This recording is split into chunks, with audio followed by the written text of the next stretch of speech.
Yo fam, what is up? It's B coming back at you with another episode of Be Unleashed. Episode number 5, actually. I got a whole handful of episodes. Finally made it to episode 5. So I really appreciate all of you for joining me again for another week of Be Unleashed. And thank you for the ones who have subscribed to my channel. I love the fact that you have joined me on this journey, and I hope this content is super helpful to you and inspirational. That's my goal. For those of you who have not subscribed, please feel free. I'm waiting on you. So whenever you want to, it's totally free to sign up and subscribe to the channel.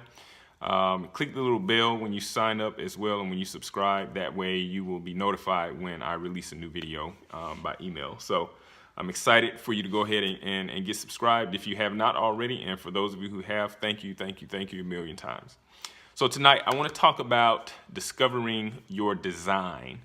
And it's somewhat of a spinoff on discovering your purpose, but I want to go a little bit deeper into the concept of purpose and talk about design. So, you know, I hear a lot of people ask the question, what is your purpose?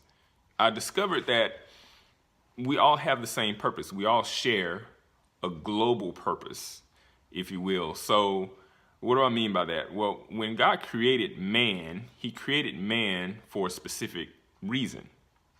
Basically, his purpose for creating man was to have a representative in the earth. So in Genesis chapter 1:26, the Bible says, and let us make man, God said, let us make man after our image, in our image and after our likeness. So that word image actually denotes a representative. It is basically a representative figure, which is the literal translation of it, a representative figure. So when God said, let us make man in our image and after our likeness, he was basically saying, I want to be represented in the earth. I want someone like me. I want someone to be a model or an image, or almost like a statue or a representative, a monument in the earth. That's the global purpose of man. Every person that is born has that same purpose, to represent or to bear the image of God in the earth. Now, where we kind of get a little bit in the weeds is when we're trying to discover what we as individuals are supposed to be doing with our lives. After we're born, what will be the culmination of our lives? What will be our contribution in the earth as representatives of God? And I think that's the goal of the question, what is your purpose? But I think it can be worded differently. And that's what I want to really talk about and just kind of have us consider.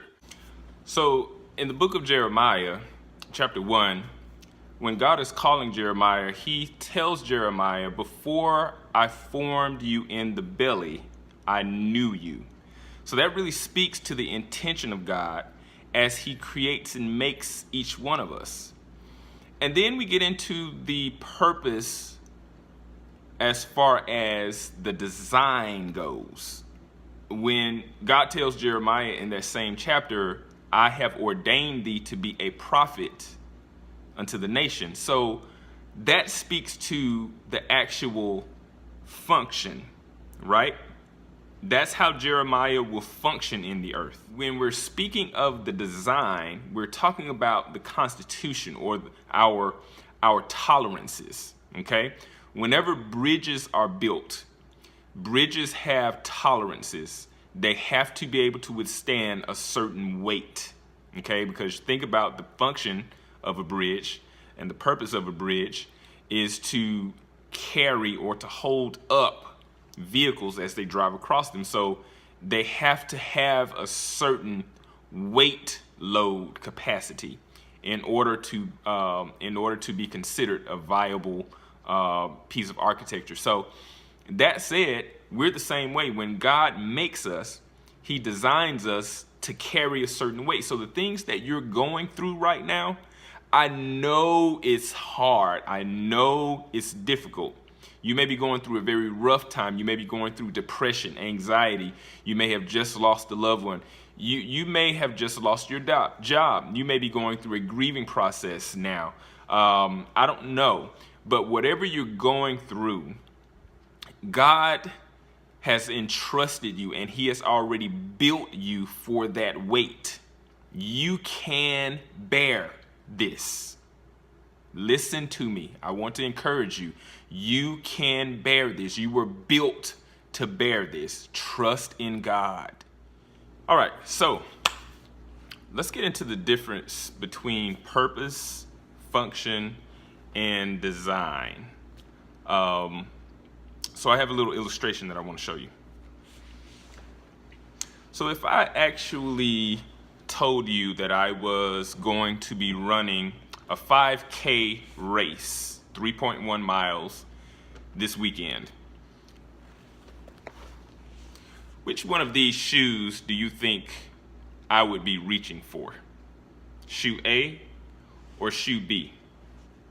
Of course, if you said shoe A, you would be absolutely correct. Think I could run 3.1 miles in shoe B? I mean, I probably could, but I definitely wouldn't want to. And the reason being is because shoe B wasn't designed to run in. If I had an interview Monday, do you think I would reach for shoe A or shoe B? If you said shoe B, probably correct. Probably not designed to wear with the suit. Shoe A? What do you say? No? Yeah, I don't think so. So this illustration really speaks to the design and the function of a thing.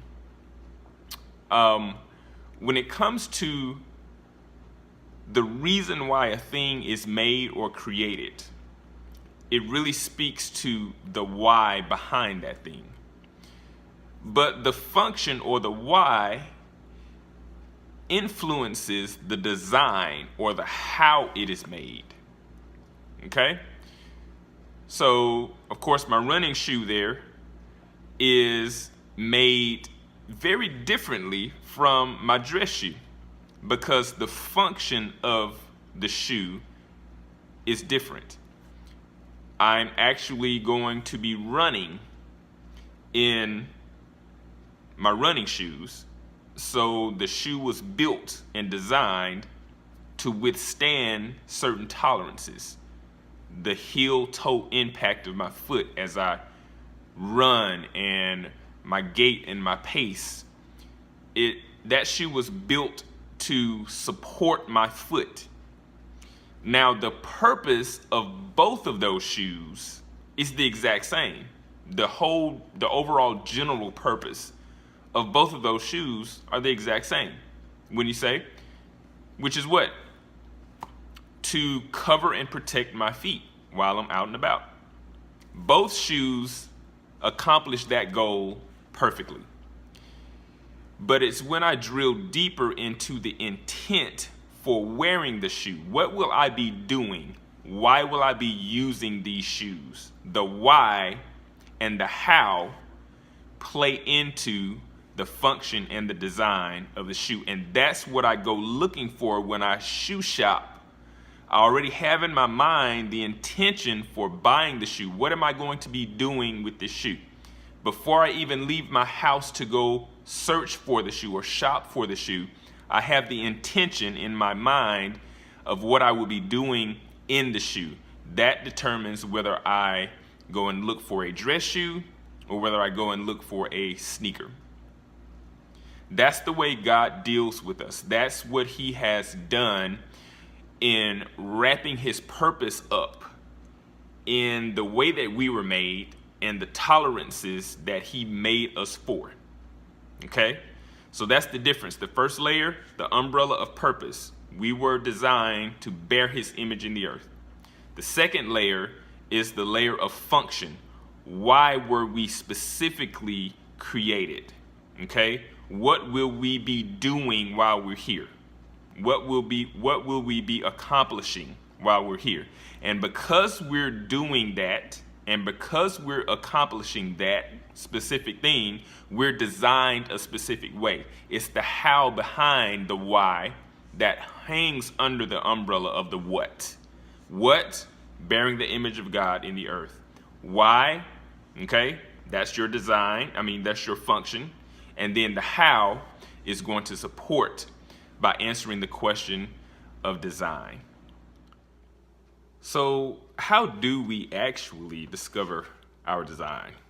So let's kind of get into the meat of this. So first and foremost, there's no getting around this. We must pray. We have to see how God sees. Because remember, He is the maker and the creator. He's the one who had the original intention before He formed us. Remember Jeremiah chapter 1, before I formed thee in the belly, I knew thee. When God had an intention for us, He created us in His image and after His likeness. It behooves us then to get into His presence and learn what that intention is. And that is what's going to give rise to the design. So prayer, Bible study, basically just communing with Him on a daily basis. We must get to know God.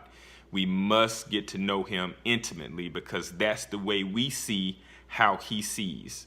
And we begin to know and learn the mind of Christ the more time we spend with Him, right? So intimate time with the Father. We have to get that. Number 2, intimate time with yourself. You have to know you. Know thyself. So what are your tolerances? What are the things that you absolutely love to do? What are the things that you just cannot stand doing? All right? That's going to give you an indication of the path or the track that you need to be on, because those are the things that God has built you to tolerate and to do. Okay, do you love to read? Myself, I love reading books. Everybody does not like to read. I can spend an entire day in a book reading, but that's just me. I understand that that's not everybody's cup of tea, you know? Some people are more musical than others. You can listen to music all day. You have to have sound going. Me personally, I like quiet moments and quiet times. Although I love music and I love talking to people, I do like my quiet time where it's just silent. All right. I know everybody can't tolerate that. All right. So are you more extroverted or introverted? You know, how did God build you? All right. That's where we get into the design. How are you going to carry out that work of representing Him in the earth? Okay, so those are the 2 main points that we must have in place if we are to discover our design. All right. So I hope you got something from this, family. I really do hope that this was helpful. I certainly enjoyed sharing this with you. If it was helpful, please don't be afraid to send me some comments, write some comments down in the comment section. I will post these scriptures in the notes section of the video so that you can have them for your reference. All right. So listen, I hope you have a blessed, wonderful, phenomenal week coming up. I love all of you guys. And thank you so much for tuning in. Remember, if you haven't subscribed yet, go ahead and subscribe. Now would be the perfect time. And remember, be bold, be yourself, and be unleashed. Love you guys.